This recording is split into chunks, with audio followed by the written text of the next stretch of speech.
Please welcome to the stage, Sydney Dubois.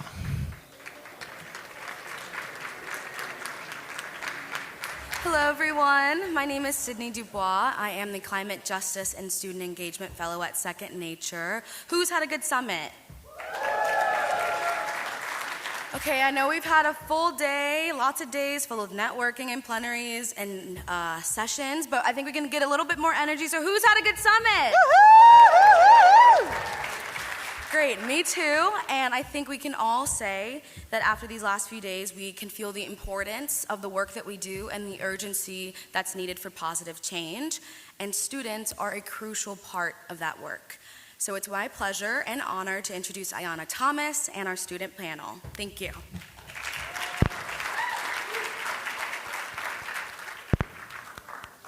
Good afternoon, everyone. Thank you so much for joining us. Sydney assured me that her job was the queen of hype, and so I don't know if I can follow that job, but I'm really excited to be here and to share with you all today. Welcome to the closing plenary session for the 2025 Higher Education Climate Leadership Summit. And thank you so much for prioritizing what we expect will be a dynamic discussion on student leadership. Staff and faculty are key drivers of climate action at colleges and universities, but students are the current and future leaders that are critical for societal transformation. In this closing discussion, we'll hear from students working on climate-related initiatives and why they are motivated to do the work and the impact that it has had on their personal journeys. So before we get started, I would like to just take a moment to introduce the student panelists. I've been assured also that their dynamic bios are on the app, and so please check them out and see all the amazing things that they've done at the campuses that they represent. So I'm just gonna call first names really quick. If you could wave your hand so everyone knows who you are. Kennedy, Isabella, Theo, Tyler, and Rebecca. Alrighty, so the objectives for this session, we have three. One is to hear the collective experiences of students to better understand how these experiences align or differ from students on your campus, and encourage you to take notes and ask questions. So definitely whip out your notebook. I know many of you have been working on your laptops in sessions so far this week, so this is an opportunity for you to take some notes as well. The second objective is to reassure you that the work that you are doing matters. The third objective is to leave you with a renewed sense of hope and purpose as you return to your campuses. So, I am sure this convening has left you with pages of notes, lots of ideas to follow up on. You might feel overwhelmed with the reality of returning to the day-to-day grind of leading climate action on your campus. Or you might be an introvert like me and ready to take a disconnect and to breathe and recharge. However you showed up to this moment, you're in the right place. So now I just want to take a moment and invite you to close your eyes and to take some deep breaths and to transport in your mind with me to your first day on campus. So I'll give you a minute to just get situated. Just take a few deep breaths. I promise you nobody's going to walk away with your stuff if you close your eyes. I guarantee you. Just take a few deep breaths, center yourself in this moment, and flash back to your first day as a student on campus. And think about all of the questions that you showed up to campus with. Think about all of the ambition that you had. Maybe you were worried about making it to an 8 o'clock class 3 days a week. Maybe you were nervous about your roommate, but maybe there was also this burning passion that you had for climate leadership. You can open your eyes now and welcome back to the space that we are in together. I want to read this quote. I'm going to start and end with this quote, but I want to read this quote really quickly before we transition into our discussion. Hope is important because it can make the present moment less difficult to bear. And if we believe that tomorrow will be better, we can bear a hardship today. So with that said, I'm going to take a minute to get seated, and then we'll transition into our discussion.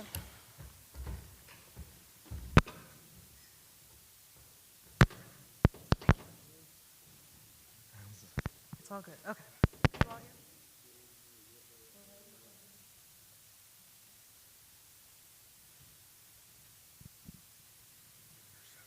It's not, okay. Can you hear me? You can hear me, right? Okay, we're good. It was a miracle. Keep it just in case. Okay, all right, thank you. Okay, very good. All right, so we have a couple questions that we'll run through with the student panel, and then we'll create some space at the end, hopefully for some questions if you all have questions. So my first question, I'm just going to start at the end with Theo, and we'll just work our way down, is what were the key moments of your formative personal journey that brought you to the work you're engaged in now on your campus?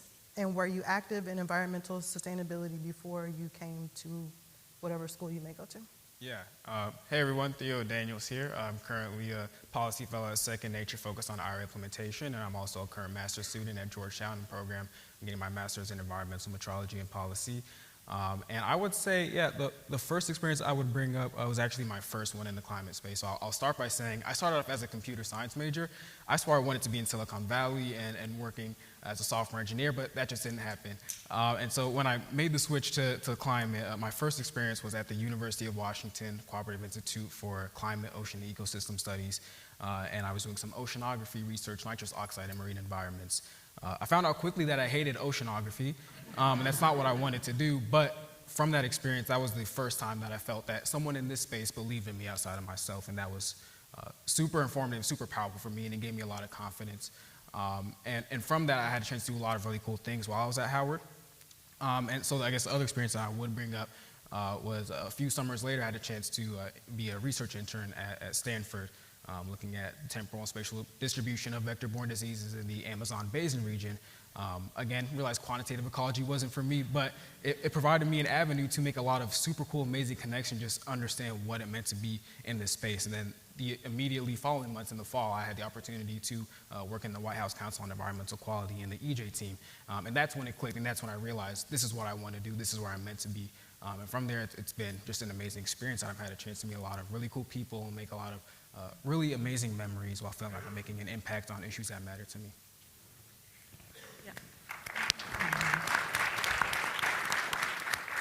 Hi, my name is Rudolph. I am a freshman at American University, and I would say the start of my sustainability journey was actually in a marsh in New Orleans.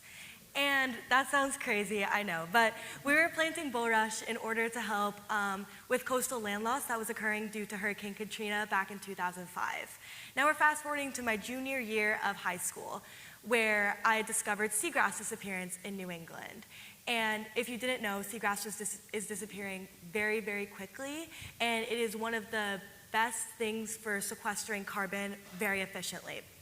So I felt this need to inform people about it so that everyone could know that this plant that's been living in front of our eyes this whole entire time could do this amazing sequestering of carbon. So I applied to speak at an environmental conference, and I got in.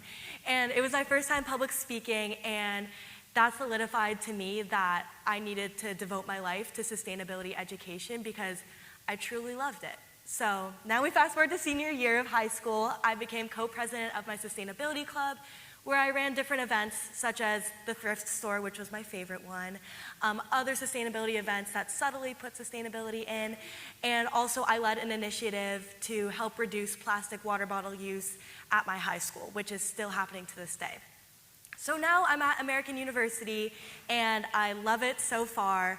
My journey has just begun there, but in the little time I've been there, I joined EcoReps, which is essentially a sustainability group on campus where I've got to meet so many like-minded peers, and it's just been such an amazing experience, and I am super passionate about this, and know I have to do sustainability education. Thank you.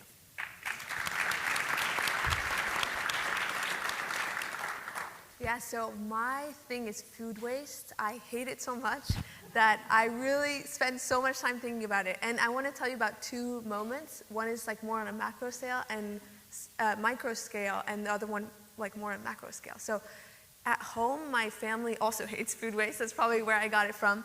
We never wasted food, and even so that, I think my immune system got better because of it, because we would leave food for a little too long. But then fast forward, I'm at Georgetown, and my friend tells me, like, hey, I really need this help with this initiative I'm starting called Food Recovery Network. And I don't know if you all have a Food Recovery Network chapter on your campus, but basically it's a national organization that sort of gathers student leaders to rescue food from their dining halls that would otherwise be wasted. And so my friend Daniela was just starting this chapter at Georgetown's campus, and I decided to come to one of the food rescues. And I was just shocked to see 200 trays of food wasted that one day we went. And those 200 trays could have fed hundreds of people. So that really solidified how important this work is, and kind of, propelled me to work further with this chapter on my campus. And to answer your question about whether I was involved or not, before I came to Georgetown, yes, I was, but I think my mindset changed more towards systemic change. I was involved in a lot of volunteering. I cared about the issue, so I took a lot of my free time to learn about it, but I wasn't sort of advocating for change in the way that I want to do now. Thank you.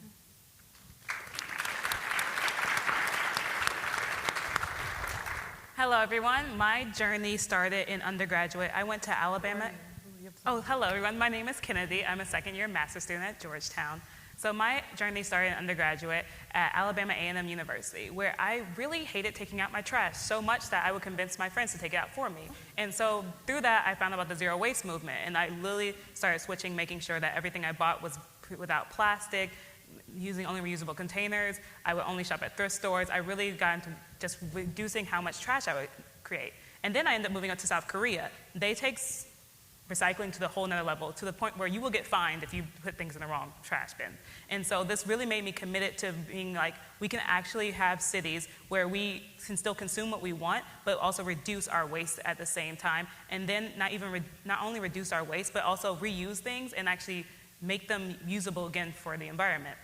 And so when I came back to America, I focused my degrees on development, but I'm focusing on sustainable urban development, because we can build cities, so specifically South Africa, Sub-Saharan Africa. That's where most of the population growth will happen in the next 50 years.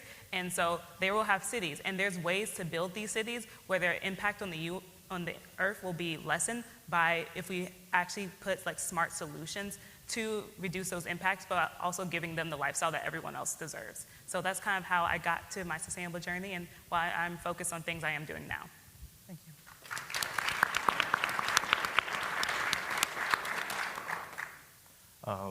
That leaves me. Incredible people. This is awesome to be on the panel with you guys. I'm Tyler Wyka. I'm currently a master's student at George Washington University in mechanical engineering, but I'm pivoting for a PhD. My work is on alternative fuels and gas turbines, and we do energy system trade-off analyses. Outside of that, when did I get started in sustainability? I think high school, I didn't know what I wanted to do. I knew that I liked physics and problem solving, and I was like, oh, mechanical engineering, that's very broad, let me go for that. And I loved aerospace. I loved like looking up at the stars and feeling a place in the universe and just feeling small. And I think somewhere around my sophomore year, I was listening to a podcast where it was talking about like systemic issues in the world, and they were saying, by 2050, 70% of the population is going to be living in cities, and cities, 1% of the landmass, make up 70% of the Earth's emissions. And there's another 70 stat in there somewhere that I forgot. I called my rule of threes. But I was listening to this podcast, and I was like, I love planes and stuff, but that thermofluids that I'd be studying for those planes, like, it feels like it could be much better applied on the planet that we're living on. And it's a much more multidisciplinary problem to like work with other people when you are in the sustainability realm. So I pivoted, and I was all built environment. I went to the Co-Good Courtyard when I got to DC. It's at the National Portrait Gallery. It has the panels above, and it's just a beautiful example of like in a dense urban area, you can still feel peace, still like calm your brain. And I was excited for like maybe a future where like these urban areas were, everywhere. And I went into built environment work.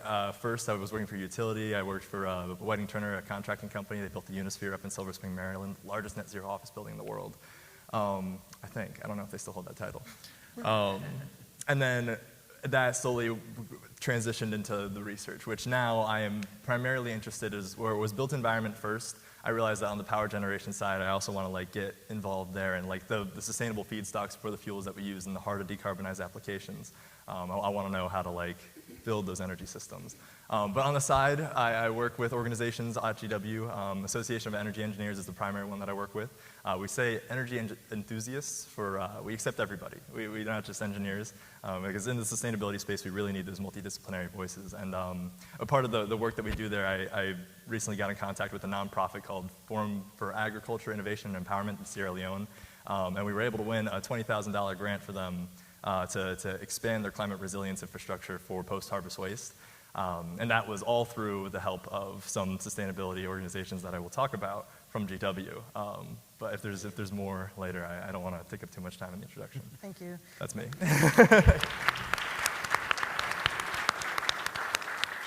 I told you they were wonderful, amazingly brilliant students. So now, as we transition a little bit deeper into our questions, I'm going to ask if we could hold applause until the end, just so that we can sort of work through these questions a little more quickly.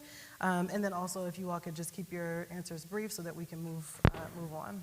So the next question is, how has your institution encouraged you to pursue your path, and what could they be doing? Sure. So going to Howard, going to an HBCU outright is a phenomenal experience, and one that I feel like is truly informed the type of person I am today. So I went to Howard, which is, in my eyes, the #1 HBCU, unless the people from Spelman have something to say in the crowd. No, okay. Yeah, so #1 HBCU.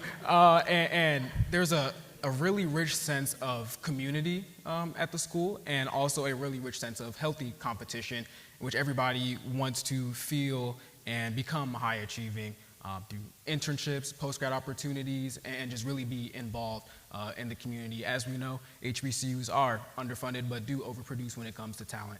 Obviously, having the immediate past vice president tenure institution does help a lot too when it comes to securing opportunities, so that was also a plus as well. But pivoting over to Georgetown, it's almost sometimes like a day and night comparison when it comes to the amount of resources that my master's institution has. But through that, I've had an opportunity to have the ability to tap into, some sort of unlimited resources to further my research and, again, pursue new opportunities, but also expand my network and understand more about what it means to be a professional in this space. So for American, we have amazing faculty that have supported me regardless of sustainability towards my goals and have pushed me. Also, American has amazing sustainability initiatives, which fosters an environment for me to learn and motivates me as well. But the one thing I noticed from a first year perspective is that there's this big gap between sustainability initiatives and sustainability education. So take, for example, composting. That's one of our biggest sustainability initiatives at American. I came from a high school that composted. I already knew how to do this, but I have friends that had never composted in their life. They didn't even know what that was. So I think American needs to make sure that everyone has some sort of fundamental sustainability knowledge. So seeing this gap, I decided to get in contact with Megan Lickey, who is our sustainability director at American, and I decided to make a class that will officially be running in the fall of 2025 called Sustainability Challenges and Solutions.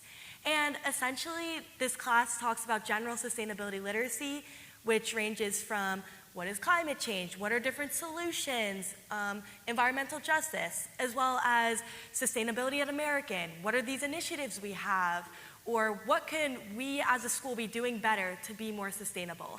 And I know this is only a really small part of bridging this gap between sustainability initiatives and sustainability education, but I know this will have a domino effect because as I was writing this curriculum, I wanted to make sure all of the students that were in it would feel like they would truly come out of it feeling like they could advocate for sustainability, that they felt empowered to do something about this. Yeah. From the perspective of the Food Recovery Network, seed funding was super helpful for us. So Georgetown has this department called the Earth Commons, and it's a multi-discipline sort of department where a lot of faculty and sort of staff work there, and we got some funding to get a fridge and start operations. And just to show you, even $2,000 can go a huge way. We didn't even use all the funding, and we were able to start the operation. So just to let you know that sustainability initiatives don't always require so much funding. Sometimes it's just a little bit that can go a long way. And then in terms of how institutions could be doing better, I think in terms of how students relate to the institution, it's important to go in with a mindset that things are possible. I totally understand the burdens and the financial sort of barriers to getting sustainability initiatives passed, but it's important to come with the mindset that it is possible. I think that when a lot of students approach either sustainability offices or faculty with something they want to start, it's the first thing that is answered is what could go wrong with that. And so I think shifting the mindset towards, okay, let's talk about how this can be possible. I think that can go a huge way, and that's something I would encourage all of you to do if you aren't already. I think as a grad student, it's because I'm very plugged in, I'm on GradGov and I'm helping out with several different things on campus, I actually get to see what's going on, but a lot of my other classmates might never get to see, and with grad students it is a lot harder, especially because the age range is a lot longer, they're not based on campus, they might have children, they might have jobs, so it is kind of harder with that group. But I have to say, Georgetown does a great job with pitch competitions. So this weekend, I'm hosting a sustainable food systems competition through my own program.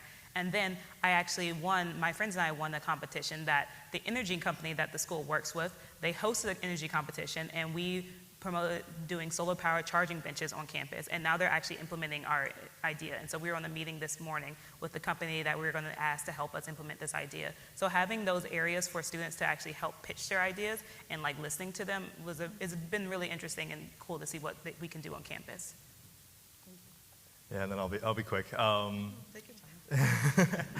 It's really cool to hear the initiatives you have with the curriculum development and getting students involved. It's something in the course of my undergrad. I've been at GW for way too long. I'll be here for another 5 years. But it wasn't as large of an effort. There was a lot of individual student efforts happening early on, and it was supported by faculty. Like Dr. LeBlanc, my research mentor right now, she was very hands-on in the energy movement, and she wanted to get it up and going at GW, and she's on some couple initiatives there.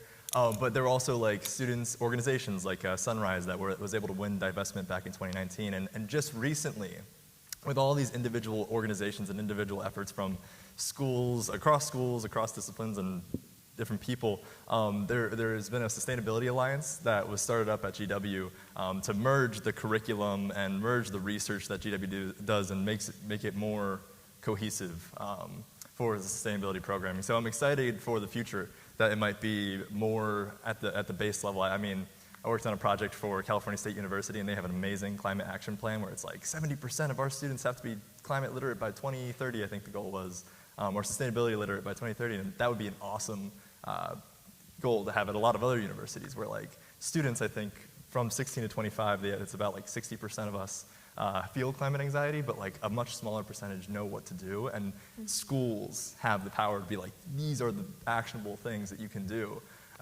So yeah, I felt very supported, and for that, it was last thing, Donna from the Sustainability Alliance is the person who introduced us to the $20,000 grant opportunity, so it was very thankful, felt very supported. Thank you. And I think after you reached 7 years at GW, you're a 4-lifer. So I'm a 4-lifer too. It's okay. Very cool. I appreciate you bringing up the concept of climate anxiety. And I know many of us are thinking through solutions for our campuses on how to help faculty, staff, students really think through supporting each other in this way. And so I wanted to talk about another anxiety that we all might be feeling, particularly with these students being students in the District of Columbia. One of the questions that we wanted to just get your perspective on is how has the change in the presidential administration, how has that created spaces for you to feel anxiety or concern, and more importantly, how are you identifying your source of joy? So. And just to clarify, this is open. You don't have to follow the same order. Okay. We can switch it up, like a Uno reverse. No, I don't mind taking a stab at it.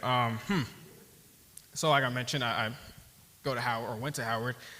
So Election Day was a bit of a tough one for us. Obviously, my birthday is also on Inauguration Day, so you can imagine how my January 20th went this year. But pursuant to that and seeing all of the flurries of executive orders and news headlines and Obviously, chaos that we've seen in the last few weeks, it promotes a new way to think about things and a new way to approach solutions. And I think one thing that's really been sitting with me that I've heard discussed a lot at this conference is the concept of diversity. And I guess just made me sort of think about how diversity isn't me, it's not the job title you hold, and it's not you. Diversity is us, what we look like collectively together. And so I really just hope as everyone goes back to their respective campus, institution, company, and continues on this work that we keep that us in mind and try to promote solutions that are not just good for me, not just good for you, but good for the collective and the future that we want to build together. Yeah, going off that, to be honest, the future is a little, scary to me, but there are so many people that care. And I think that's the biggest thing that gives me hope for these next 4 or more years, is that there are so many people that care, because everyone in here is a change maker. And the fact that everyone here wants to contribute something is massive. And it's scary, but I mean, I have hope. I have amazing support systems back at home, here at American, in DC. And so, I mean, what you said, it was great. I mean, yeah. I'd say the work continues regardless. So, regardless of the administration, climate was not on the ballot, for Democrats nor Republicans. And so we need to think about how to make climate an issue for everyone. It's not an elitist issue. It's, something that affects all of us. So I think, that mindset of just the work continues, every single aspect, every, legislation that we can counter, it just goes a long way. And I'm always motivated by the students, just the power of organizing, and so I think that makes me hopeful. I have to say, Georgetown has been doing this thing where weekly they have hosted talks, every single week. They had one today, and the director of my program was on it because my program works with USAID, so a bunch of people just lost their jobs. So yeah, my cohort was all freaking out. So silencing my phone and ignoring everything, sometimes you just need to be like, reality, I'm stepping away from you. And that brings me peace of mind. But I have to say, the school has done a great job of being like, here are some resources, here, every single week they've been doing that, so which has been really nice. Yeah, I mean, you get to this mindset where it's you feel like you need to push even harder now that there's opposition from further up, and how can you work on sustainability if you can't be a model of sustainability yourself? And I think I find the most joy in spaces like this, where I meet people who are doing similar things and are equally as motivated. But even just university as a place to train science communicators, or I should just say communicators in general, because the issue is not just for, it's not an elitist issue, it's an everybody issue. And to really be able to communicate that is I think I have hope for the education being the way that we get out of this. So, thank you everybody in this room. Round of applause. Hats off to you all. Thank you all. All right, so we're gonna switch up the order, okay? Okay. All right, so we'll start with Tyler and then we'll work our way back down that way. Okay, all right, very cool. So, one of the things that we talked about when we were preparing for this discussion was just that all of these students come to this work, come to this conversation with very different vantage points. They're in different programs, they're at different points in their academic career. And so as we ask this next question, I'm asking you all to just be mindful of how you answer. And if there are specific things that stand out to you that you think are unique to your position in school or your program, if you could just highlight those, I think that would be helpful. So if you had one thing to tell faculty, staff, and administrators in the room, these people, and if you don't have to look at them if you don't want to. But if you had one thing to tell the faculty, staff, and administrators that are doing the work to improve climate action on their campuses, to encourage student support and to get active, what would it be? It's scary being the first. I didn't have. Okay, wait. Don't look at them. Don't look at them. Anybody? I can start. Okay, go ahead. Yeah, coming from the perspective of an undergrad, I think that students are very involved. That, we live on campus, we see the sustainability issues firsthand. Also, because of our generation, we are just more aware of climate issues, so just naturally more involved. I'd say one thing I would say is for administrators, faculty, is just to get your hands dirty with us. Just be involved with what students are doing, and that will help with one, seeing why the issue matters so much, and two, how you can all best support us in getting these initiatives both set up and set up for long term. Because, as students, we are only on campus for 4 years, but the initiative should last longer. So I think that just whether it's, in my case, a food rescue, like it'd be great to have the administrators come and see how it works. And then, whether it's we have a harvest on campus, like going with the students, seeing how that works, going to a student body meeting about, sustainability action and initiatives. I think just seeing what students are doing firsthand and being involved with them will really help with both understanding the importance and then seeing how the university can best support. So that's the advice I would give. I completely agree with you. I think all of the faculty should be actively engaged in sustainability. You should be actively learning about this climate crisis we have on our hands, actively doing these sustainability practices. And I know this is a given, and you're like, what? I already do this. But genuinely, us as students, we look up to you guys. And if we see you guys being passionate about this, being like, oh my gosh, we have a big climate crisis, like we have to do something, that motivates us to do this. I mean, that's the whole reason why I got involved in sustainability in the first place. It's because I've had so many teachers, professors that have been so passionate about this, whether it be passionate about seagrass or passionate about making the school the most sustainable it can be. That is the whole reason why I'm here today. So taking that switch from passive engagement to active engagement will truly do wonders. Yeah, I echo that a lot. I think I thought of an answer. It is engaging with the students, and I'm thankful that, in recent years, like the Sustainability Alliance has been trying to integrate student voices, but do know that students do want to work on sustainability initiatives. So if you go to the higher ups in the university, I'm hoping that this could be a pitch of the incoming classes are going to want to see that your institution is leading the field in sustainability. And if you can utilize our student voices in any way to make that case up the chain I don't know how the funding structures work. It seems very scary. But however you can use us, however we can help, I'd say be passionate. That's all good points. Last Earth Month, so we hosted a dinner with two deans of the dean of the arts and science school, and then the dean of the Earth Commons school, and they sat with us and we just talked to them about our concerns and things like that. And I think the students really appreciated that, and it was really helpful to get both their perspectives, but then them hear our perspectives, because from our generation, we do want to do things a little bit faster. But once you've been in the system for a while, you know that that's not how things are going to go. And so it's really basically helping both parties feel like, hey, we hear you and we do want to do these things, but this is the way that we have to do it. And then us being like, okay, at least we know that you're hearing us, and now we see what hoops that you have to go through. So I think basically being more transparent and being like, oh, so this is why you can't do that. That makes a lot more sense than just saying no. Mm-hmm. Well, I guess that just leaves me. When this session started, you are invited to re-enter the space of your first day on campus. And I'm not going to ask you to close your eyes again, but I am going to ask that you do sit and think and reflect.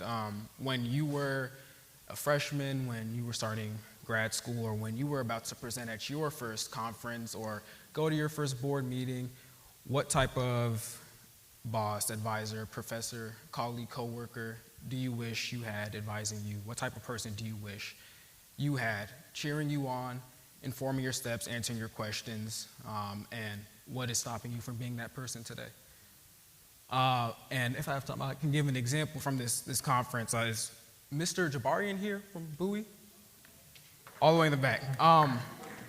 So I presented yesterday at this conference for the first time. It was my first time presenting at anything like this in a room full of people on the IRA. I presented with Elizabeth Drake and Amy Turner, and they were phenomenal, supported by my amazing supervisor, Bridget. And the session went great. Everything went off without a hitch. But when the session ended, Mr. Jabari, you were the only person that came up to speak to me specifically and asked me how I was doing, just congratulated me and told me that I did a good job. And to the rest of the room, I almost felt a little invisible after the session ended.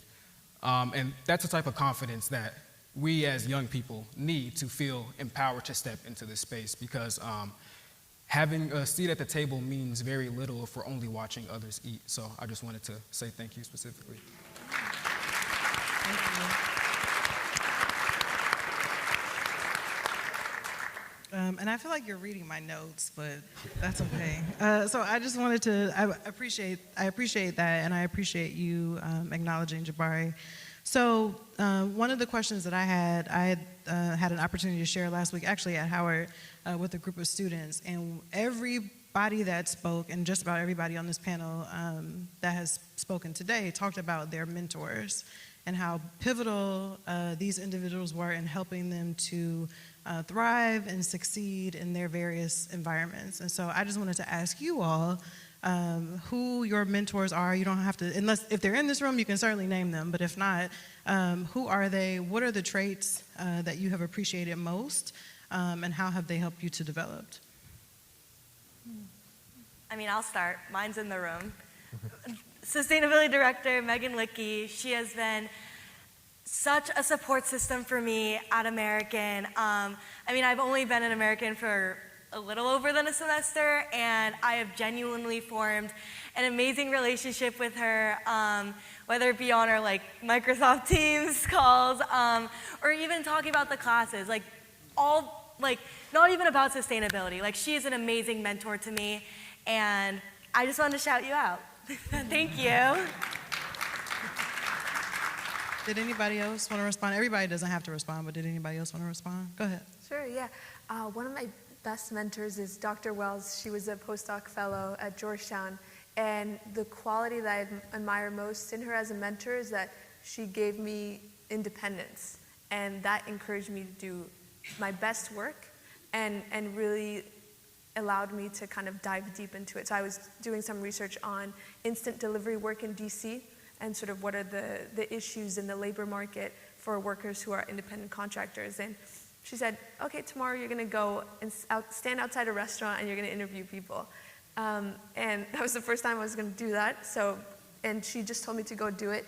And the sort of confidence she had in me to go out there and start something new was really what I appreciated most in her as a mentor.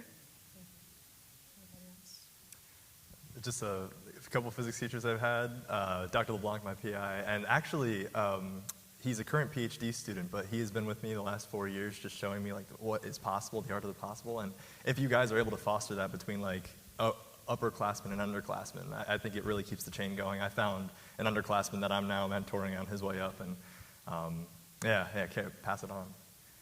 Okay. All right, we have one last question.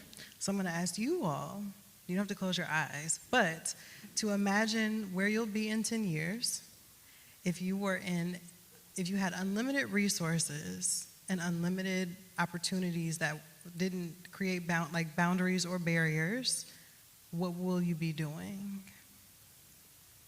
I know. So I have a fellowship with the State Department, so I'm actually supposed to be a Foreign Service Officer after I graduate, which is in May.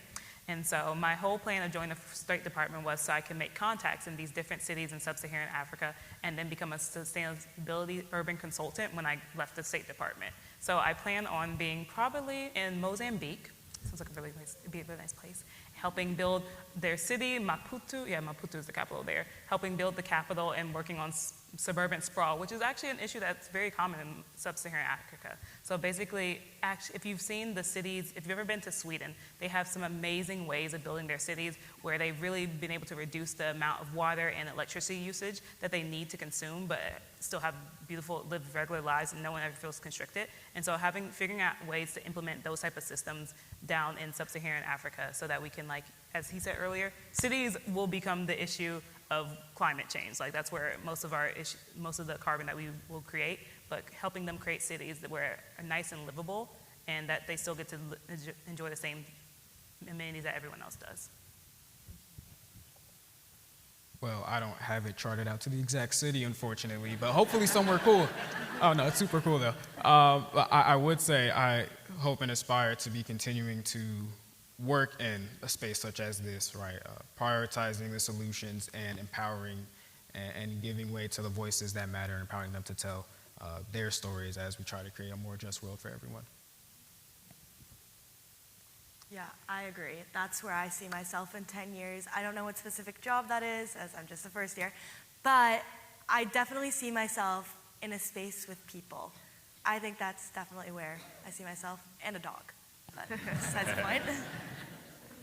I hope to be working on climate resilience. So, I'm well aware of, and we're aware of, the devastating impacts that are already on the planet. So I want to work to, help people who are in areas that will experience the worst of these impacts. And so I don't know what that looks like yet, but that's kind of the area that I want to go into.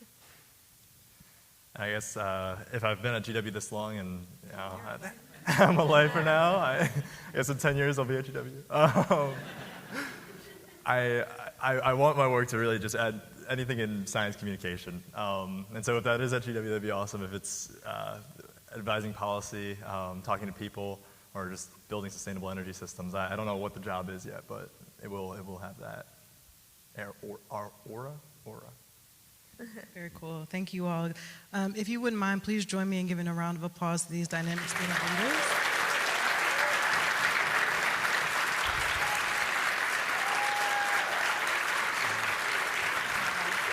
Thank you.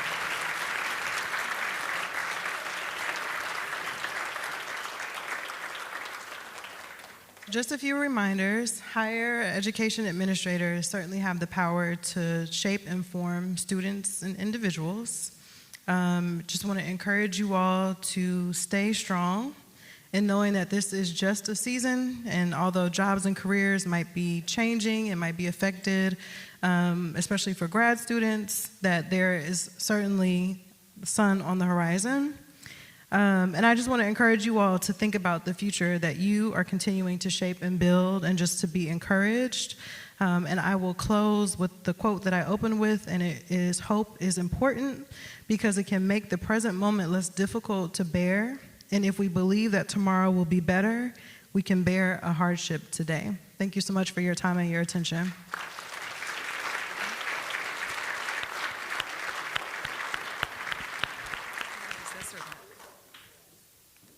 Y'all can leave if you want.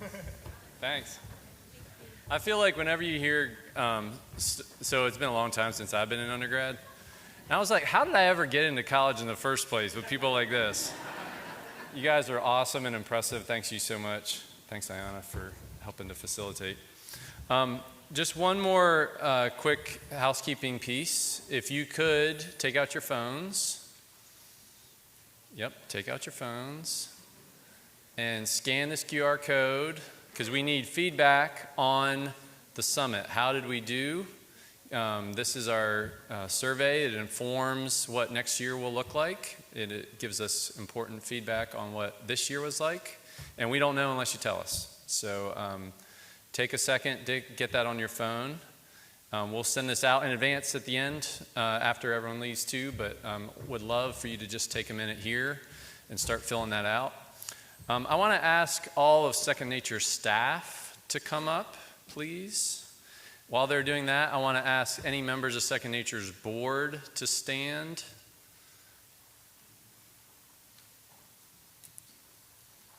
In the audience, thank you, board members. Can you guys fit up on the stage? Come on. We started this summit with the idea that we need to be serious people. We need to have serious thinking and acting and feeling.